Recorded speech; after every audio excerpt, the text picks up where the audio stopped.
విశాఖ జిల్లా కాపుల దిబ్బడిపాలెం మరియు పరిసర గ్రామాల్లో సముద్ర కాలుష్యం తీవ్ర ఆందోళన కలిగిస్తోంది. స్థానిక గ్రామస్తుల అభ్యర్థన మేరకు విశాఖ జిల్లా మాజీ బీజేపీ అధ్యక్షులు రవీంద్ర మేడపాటి ప్లాటిపస్ సుభాష్ బృందంతో కలిసి కాలుష్య కారకాలు సముద్రంలో కలిసే ప్రాంతాన్ని పరిశీలించారు. సమీప పరిశ్రమల వ్యర్థాలు శుద్ధి చేయకుండా నేరుగా సముద్రంలోకి విడుదల చేయడం వల్ల మత్స్య సంపద నశించి మత్స్యకారులు జీవనోపాధి కోల్పోతున్నామని గ్రామస్తులు వాపోయారు. అలాగే జల వాయు కాలుష్యం కారణంగా అనేక అనారోగ్య సమస్యలు ఎదుర్కొంటున్నామని ఆవేదన వ్యక్తం చేశారు. ఈ సందర్భంగా రవీంద్ర మేడపాటి మాట్లాడుతూ సమస్యను సంబంధిత అధికారుల దృష్టికి తీసుకువెళ్లడంతో పాటు స్థానిక శాసన సభ్యులకు కూడా తెలియజేస్తానని హామీ ఇచ్చారు. అనంతరం తిమ్మాపురం బీచ్ లో కాలుష్యం కారణంగా మృత్యువాత పడిన సముద్ర తాబేళ్ల అవశేషాలను గుర్తించారు. సాగర కాలుష్యం వల్ల డాల్ఫిన్ జాతి మనుగడ కూడా ప్రమాదంలో పడిందని ఆందోళన వ్యక్తం చేస్తూ ప్రజలు ప్లాస్టిక్ వ్యర్థాలను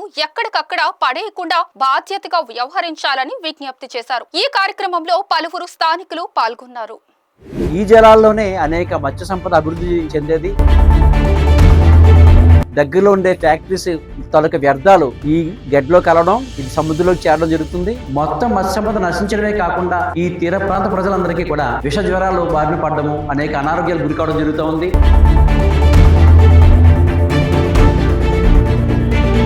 ఇక్కడ చూస్తే చాలా ఘోరంగా ఉంది. ఒక లేగదోడ నీళ్లు తాగుతూ మరణించడం జరిగింది. ఇక్కడ రుషికొండ నుంచి భీమిలి వెళ్లే మార్గ మధ్యలో ఉంది.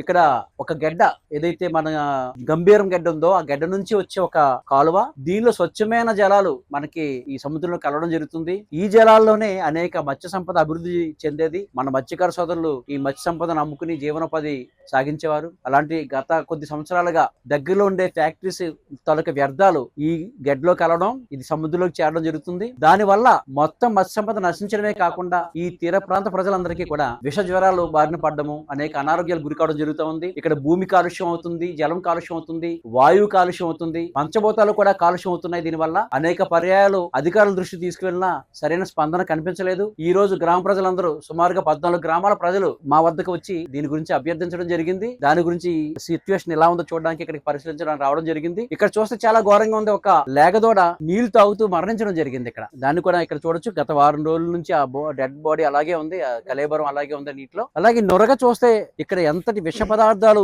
ఎంతటి కాలుష్యానికి కారణం అవుతున్నాయో చాలా స్పష్టంగా కనిపిస్తుంది.